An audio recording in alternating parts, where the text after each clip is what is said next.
Golden retriever और Rottweiler को combine करे, यानी कि उनके भी क्रॉस ब्रीड कराए और उनसे जो डॉग ने जन्म लिया वो आखिर दिखता कैसा है और उस रिट्रीवर की छोटी मोटी हिस्ट्री को जानेंगे, जिसके लिए हमें 19वीं सदी के दशक में जाना होती है, जो लॉर्ड टीटमाउथ से भी जाना जाता है। साल 1860 के दशक में मार्जोरी बैंक ने नूस नामक डॉग को प्राप्त करने की शर्त आगे नूस की एक फीमेल डॉग से शादी भी कराई जाती है। उस फीमेल डॉग का नाम बेले था। हालांकि उनसे उत्पन्न संतानों का रंग कई काले थे या कई हल्के पीले थे। मोलोसस रोम का एक शक्तिशाली मास्टिफ प्रकार का कुत्ता था।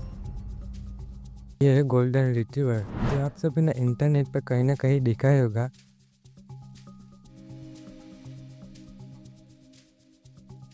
और यह है रॉटवेलर। अगर हम गोल्डन रिट्रीवर के बारे में बात करें तो यह दिखने में सुंदर तो है ही, साथ साथ उत्साहित और बुद्धिमान से भी प्रचलित है। लेकिन दोस्तों, क्या होगा अगर गोल्डन रिट्रीवर और रॉटवेलर को कंबाइन करें, यानी कि उनके भी क्रॉस ब्रीड कराए और उनसे जो डॉग ने जन्म लिया वो आखिर दिखता कैसा है और उसका नाम क्या रखा गया।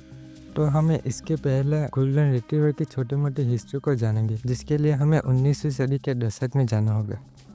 19वीं सदी के स्कॉटलैंड में डुडली मार्जोरी बैंक से जाने जाने वाली संपत्ति से गोल्डन रिट्रीवर की कहानी की शुरुआत होती है, जो लॉर्ड टीटमाउथ से भी जाना जाता है। साल 1860 के दशक में मार्जोरी बैंक ने नूस नामक डॉग को प्राप्त करने की शुरुआत गुइसचक नामक स्थान से की। नॉस का जन्म जून 1864 में हुआ था, लेकिन इंटरेस्टिंग बात यह है कि सभी काले डॉग में से एकमात्र यही एक सुनहरे रंग का था। आगे जाके नूस की एक फीमेल डॉग से शादी भी कराई जाती है। उस फीमेल डॉग का नाम बेले था और आगे प्रोसेस चलाई जाती है, जिसे 4 बच्चे का जन्म होता है। प्रिमरोज, एडा, काउस्लिप और फ्रॉक। इन चारों में से काउस्लिप सबसे अच्छी थी और इसका भी विवाह क्वीन से कराया जाता है और आगे प्रोसेस चलाई जाती है। ऐसे ही आगे शादी की और प्रोसेस चलाया गया, ऐसे ही परिवारों का वंशज बनता गया और अंत में एक क्वीन का इंटरकोर्स नूस 2 से कराया जाता है। हालांकि उनसे उत्पन्न संतानों का रंग कई काले थे या कई हल्के पीले थे, लेकिन सिर्फ सुनहरे रंग वाले ही रखे गए। चलो, लेकिन तुम इस हिस्ट्री की प्रोसेस को सुनकर ज्यादा भावना में मत चले जाना। अगर जानना है तो विकिपीडिया पेज पे हिस्ट्री वाला सेक्शन पे चले जाना। दोस्तों, आपने सुनहरे रंग के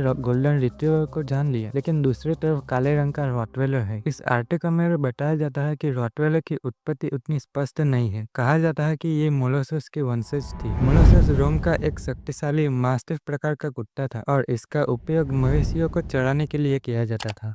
और फाइनली दोस्तों, आप जिसका शुरुआत से क्यूरियस होकर बैठे हो कि वो डॉग आखिर दिखता कैसा है, अगर इस डॉग के नाम की बात करें तो इस डॉग का नाम गोल्डन रोटी रिट्रीवर है। और इसके रंग रूप की बात करें तो ये डॉग रॉटवेलर से मिलता है और इसका शरीर जैसे गोल्डन रिट्रीवर का धारण किया हुआ है। फर मध्यम से लेकर लंबे तक हो सकते हैं, जिसमें नरम लेकिन मजबूत बनावट होती है। जबकि इस संकर नस्ल का स्वभाव की बात करें तो ये सुरक्षात्मक का एक उत्कृष्ट संतुलन है। हर कुत्ते की तरह गोल्डन रोटी का अवांछनीय व्यवहार को देखने के लिए लगातार प्रशिक्षण और पर्याप्त सामाजिकरण की आवश्यकता होती है। थैंक यू सो मच दोस्तों, यहाँ तक वीडियो देखने के लिए। हाँ, तुम्हें ही धन्यवाद कह रहा हूँ, थैंक यू। और अगर सब्सक्राइब करने का मन करे तो नीचे सब्सक्राइब बटन दबा देना आगे और वीडियो देखने के लिए। तब तक मैं मिलता हूँ आपको नेक्स्ट वीडियो में।